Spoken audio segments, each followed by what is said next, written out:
या बातमीचे प्रायोजक आहेत आरमान अत्तर अँड परफ्यूम, मक्का मस्जिद समोर, ताज कॉम्प्लेक्स, विजापूर वेस्ट, सोलापूर। एकतर्फी प्रेमातून लग्नास नकार देणाऱ्या युवतीचा खून करणाऱ्या आरोपीस जिल्हा व सत्र न्यायाधीश मनोज शर्मा यांनी आजीवन जन्मठेपेची शिक्षा सुनावली आहे। ज्योतिबा अशोक गायकवाड, वय 35, राहणार विक्रांत नगर, भीमनगर जवळ अक्कलकोट रोड, सोलापूर असे शिक्षा ठोठावण्यात आलेल्या आरोपीचे नाव आहे। 8 फेब्रुवारी 2021 रोजी एकतर्फी प्रेमातून लग्नास नकार देणाऱ्या सुनीता लक्ष्मण कुसेकर, वय 18, राहणार मल्लिकार्जुन नगर, अक्कलकोट रोड, सोलापूर याचा खून करण्यात आला होता। या प्रकरणी श्रुतिका लक्ष्मण कुसेकर यांनी MIDC पोलीस ठाण्यात फिर्याद दिली होती। मयत सुनीता ही फिर्यादी श्रुतिका यांची लहान बहीण आहे। सुनीता व ज्योतिबा यांच्या लग्नाची मागणी घातली होती, त्यावेळी फिर्यादीच्या आईने मयत मुलगी सुनीता अज्ञान आहे व शिक्षण घेत आहे असे म्हणून लग्नास नकार दिला। तेव्हापासून फिर्यादी व आरोपी यांच्या कुटुंबातील जाणे येणे कमी झाले होते। मयत सुनीता व आरोपी ज्योतिबा यांचे मोबाईलद्वारे बोलणे व व्हॉट्सअप संदेश देवाणघेवाण चालू होते। फिर्यादी यांच्या वडिलांचे सन 2018 मध्ये निधन झाले होते। मयत सुनीता व आरोपी ज्योतिबा, मयत सुनीता ही 8 फेब्रुवारी 2021 रोजी ट्युशनला गेली होती, त्यावेळी ती रात्री उशिरापर्यंत घरी आले नाही। यावेळी तिच्या नातेवाईकांनी मैत्रिणीकडे चौकशी केली असता मैत्रिणीने सांगितले की सुनीता हिला ज्योतिबा याने मोटरसायकलवर घेऊन गेले आहे। सुनीताला नातेवाईकांनी फोन केला असता ती फोन उचलत नव्हती। यावेळी नातेवाईकांनी ज्योतिबाला फोन केला असता त्याने सांगितले की सुनीता बेशुद्ध झाली आहे व तिला मार्कंडे रुग्णालयात उपचारासाठी दाखल केले आहे। मयत सुनीता हिच्या नातेवाईकांनी मार्कंडे हॉस्पिटल येथे धाव घेतली, त्यावेळी मयत सुनीताला पाहिले असता तिच्या गळ्यावर, पायावरील हनुवटीवर जखमा केलेल्या होत्या। आरोपीने मयतास मार्कंडे रुग्णालयात आणण्याची घटना CCTV कॅमेऱ्यात टिपली गेली होती। त्यानंतर आरोपी ज्योतिबा फरार झाला होता। पोस्टमॉर्टम रिपोर्टमध्ये मयत सुनीता हिचा मृत्यू गळा दाबून केला आहे असा रिपोर्ट आला होता। त्यानंतर आरोपीस अटक केली होती। आरोपीने उड्या मारण्याच्या दोरीने सुनीता हिचा गळा दाबून खून केला होता। सरकार पक्षातर्फे एकूण 24 साक्षीदार यांचे जबाब ॲडव्होकेट आनंद कुर्डूकर यांच्या मार्फत नोंदवण्यात आले। मयत आरोपीचे व्हॉट्सअप चॅट, संदेश व घटनेच्या दिवशीचे बोलणे आदींची तपासणी करण्यात आली। आरोपीने मयताच्या मृत्यूबाबत कोणताही खुलासा न्यायालयासमोर केलेला नाही। परिस्थितीजन्य पुराव्यावरून आरोपी हा मयताच्या खुनास जबाबदार आहे असा युक्तिवाद केला। ज्योतिबा गायकवाड यास मयत सुनीता हिच्या खुनास जबाबदार धरून आजीवन कारावास व 50,000 रुपये दंडाची शिक्षा ठोठावण्यात आली। यात सरकारतर्फे ॲडव्होकेट आनंद कुर्डूकर, मूळ फिर्यादीतर्फे ॲडव्होकेट रविराज सरवदे, ॲडव्होकेट पूजा सरवदे, ॲडव्होकेट रोहिणी भंडारे, बचाव पक्षातर्फे ॲडव्होकेट इनामदार यांनी काम पाहिले। आज सोलापूर जिल्हा प्रमुख न्यायाधीश साहेब यांनी एक खून खटला होता। एकतर्फी प्रेमातून लग्नास नकार दिलेल्या मुलीला आरोपीने नेऊन तिचा गळा दाबून खून करण्यात आलेला होता। त्या खुनाच्या खटल्यामध्ये आज आरोपीला मरेपर्यंत जन्मठेप व 50,000 रुपये दंडाची शिक्षा सुनावण्यात आली। हकीकत थोडक्यात अशी की दिनांक 8/2/2021 रोजी मयत मुलगी ही ट्युशनवरून घरी जात असताना तिला तिच्या आरोपी नातेवाईकांना घरी सोडतो असं म्हणून तिला गाडीत बसून नेलं व तिला एकतर्फी प्रेम आहे पण लग्नास तिने नकार दिल्यामुळं तिचा गळा दाबून खून करण्यात आला व तिचे प्रेत हे सोलापूर येथील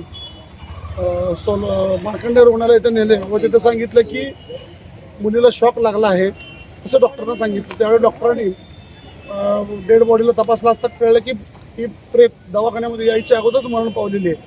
त्यावेळी त्या आरोपीने तिथून पळ काढला व त्याच्यानंतर सदरची घटना डॉक्टरांनी पोलिसांना कळवली। त्यानुसार MIDC पोलिसांनी सदरचे प्रेत हे सिव्हिल हॉस्पिटलचे नेले व तेथे अंतिम शवविच्छेदनाकरिता तपासणीसाठी पाठवले। त्यानंतर येथील आरोपीच्या डॉक्टरांनी सांगितल्यानुसार आरोपीला शेवटच्या वेळेला जाताना पाहिलेली मयत मुलीची मैत्रीण हिने पाहिलं होतं की सांगितलं होतं की हिच्यासोबत ही गेलेली होती। त्यानुसार मयत मुलीच्या बहिणीने संशय आल्याने तिनं MIDC पोलीस स्टेशन येथे सदर आरोपी विरुद्ध संशय व्यक्त केला होता, खुनाचा संशय व्यक्त केला होता व त्यानुसार FIR देखील दाखल करण्यात आलेली होती। त्यानुसार MIDC पोलिसांनी दिनांक 9/2/2021 रोजी आरोपी ज्योतिबा गायकवाडला अटक केलं होतं व तेव्हापासून ते आज तागायत आरोपी हा या गुन्ह्यामध्ये जेलमध्येच होता। आरोपी विरोधात पुरावा आल्यानं पोलिसांनी तपास करून दोषारोपपत्र दाखल केले होते। सदरच्या घटनेच्या वेळेस सरकार पक्षांनी एकूण 24 साक्षीदार तपासले। सदर 24 साक्षीदाराच्या सांगण्यावरून व या घटनेमधील मयत मुलीच्या बहिणीचा जबाब, नेत्र साक्षीदार, डॉक्टरांची साक्ष व पोलिसांनी केलेल्या तपासाच्या पेपर्सवरून यातील आरोपीला दोषी पकडण्यात येऊन आरोपी विरोधात सबळ पुरावा मिळाल्याने न्यायालयाने त्याला मरेपर्यंत जन्मठेपेची शिक्षा व 50,000 रुपये दंड अशी शिक्षा ठोठावण्यात आली. यात सरकार पक्षातर्फे ॲडव्होकेट आनंद कुर्डूकर साहेब व आरोपीतर्फे हेमे इनामदार व कोर्ट पैरवी म्हणून प्रवीण जाधव साहेब यांनी काम पाहिले व मूळ फिर्यादीच्या वतीने मी स्वतः ॲडव्होकेट रविराज सरवदे, आमच्या कलिग पूजा सरवदे व ॲडव्होकेट पूजा भंडारे यांनी काम पाहिले. 2021 साली माझी मुलगी सुनीता ती ट्युशनला गेली असता माझ्या नातेवाईकामधलाच मुलगा ज्योतिबा गायकवाड हा तिला फसवून घरी सोडतो म्हणून घेऊन गेला व त्याच्या घरी घेऊन जाऊन जबरदस्तीने मुलीला विचारण्यात आलं की तू माझ्याशी लग्न कर म्हणून. तिने जेव्हा नकार दिला तेव्हा तिचा गळा दाबून त्याने खून केला आणि मार्कंडेय रुग्णालयामध्ये आणून टाकलं. तेव्हा आम्हाला कळालं तिच्या मैत्रिणीकडून की म्हणजे मार्कंडेय रुग्णालयामध्ये ॲडमिट केलेलं आहे म्हणून. आतापर्यंत म्हणजे अशी कुठली घटना घडली नव्हती की ती म्हणजे चक्कर येऊन पडणे वगैरे, पण अचानकच काय घडलं म्हणून आम्हाला पण घाबरून गेलो आम्ही. आणि जेव्हा रुग्णालयामध्ये गेल्यानंतर डॉक्टरनी सांगितलं की हॉस्पिटलमध्ये येण्यापूर्वीच ती मयत होती म्हणून. मग तेथून पुढे पोस्टमार्टम वगैरे इतर सगळे जे पुरावे आरोपीतर्फे मिळाले आणि पोलिसांनी पण म्हणजे त्यांच्या मनापासून सगळ्या म्हणजे प्रयत्न केले की आरोपीने नेमके कशासाठी व का असं केले. आणि परत नंतर कोर्टामध्ये जेव्हा दोषारोपणपत्र दाखल झाले आणि चौकशी चालली तेव्हा वकिलांनी आणि आत्तापर्यंत सर्व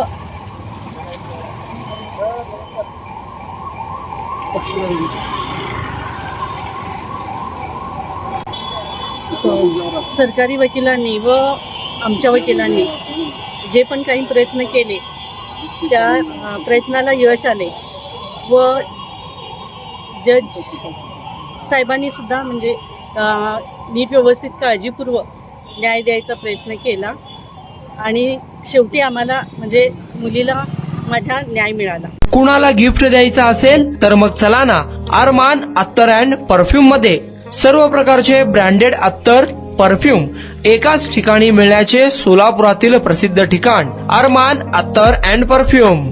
आजमल, रसासी, अहमदुल मगरिबी, स्विस अरेबियन यासारखे नामवंत कंपनीचे अत्तर अँड परफ्यूम मिळतील. इम्पोर्टेड गॉगल्स मध्ये पोगली, Ray-Ban, L B, Ferrari, Gucci, Armani आदी नामवंत कंपनीचे गॉगल्स मिळतील. Rado, Rolex, Armani, A P, Hublot या कंपनीचे लेटेस्ट इम्पोर्टेड वॉचेस उपलब्ध. त्याशिवाय टेबल लॅम्प, बखुरदानी, मसाज गन, इम्पोर्टेड अगरबत्ती, हेअर ड्राय, फिंगर रिंग्स या वस्तू खरेदीसाठी एकदा अवश्य भेट द्या. अरमान अत्तर अँड परफ्युम्स, मक्का मस्जिद समोर, ताज कॉम्प्लेक्स, विजापूर वेस्ट, सोलापूर.